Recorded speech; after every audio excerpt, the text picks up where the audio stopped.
So your Jurk and Turk of the week. Who you got? Jurk and Turk of the week. The Jurk is Mike Munchak because he kicked a field goal with 2 seconds left, down 9. It's the dumbest thing I've ever seen. He cost me a chance at a backdoor cover, and thousands like me. Thousands of proud Americans like me. It's just crazy. If there's 20 seconds left, you make that play. It suggests to me that Mike Munchak can't tell football time, and there could be a critical moment. We don't know. We haven't seen the Titans play a game that anybody watched ever with Mike Munchak that mattered. So wait for it. I'm not sure that he's not going to screw up a critical decision late in the game. I was going to give Terrell Suggs my Turk of the weekend. 3 of the 6 sacks. 3 sacks. I love that he said, I don't like Tom Brady. I don't like his hair. I don't like him. He's like, I wanted, so I made me like Terrell Suggs. I like Tom Brady, but I still like that. Russell Wilson, but they lost, but he still just made play after play after play. Even though he's not as accurate as Andrew Luck, the guy just makes plays. He is a total leader. He is exactly what. So you've 2 Turks of the week. So those I was going to give it to, and then I just realized, what's with the Saints defense, man?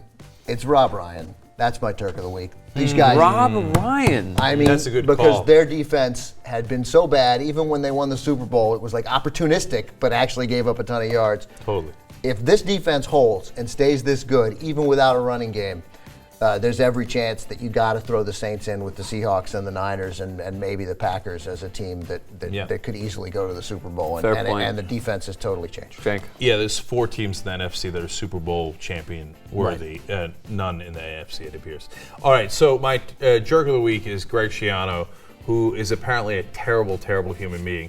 So he blames all the problems in Tampa on Freeman, then they cut Freeman, but then if that wasn't enough, what they do is they leak information about his drug tests, right?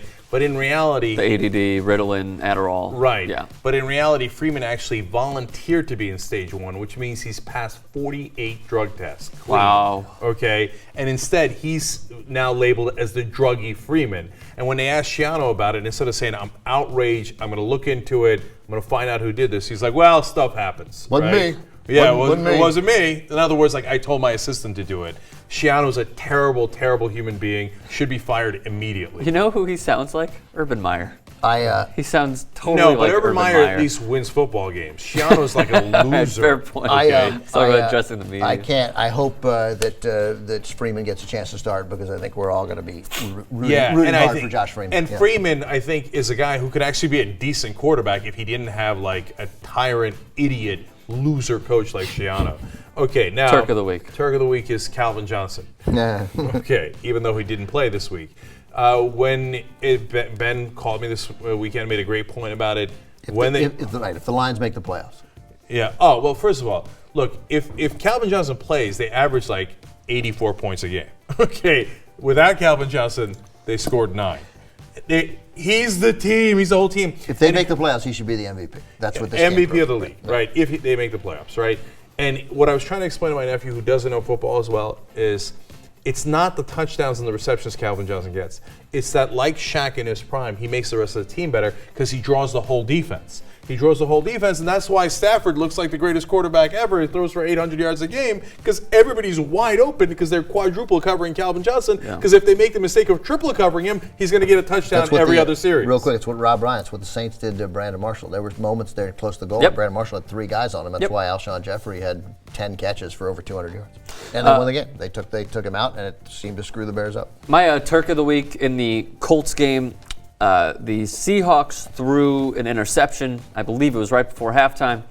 And they have a clear path for the end zone. There are blockers in front. Marshawn Lynch hustles his ass off and tackles the player. So he saved a touchdown. I mean, I really like that. Granted, it may not have mattered. You know how old Marshawn Lynch is? How old does he seem? 40? Oh, no, I know, say right? 32. No, I looked into this and I was amazed. I don't remember now, but it's really young, I think. 27. He's 27? Yeah. 27. That's incredible. Yeah. My Jerk of the week, granted, as I said, it's a sinking ship, is Tom Coughlin because he did such a Lovie Smith thing.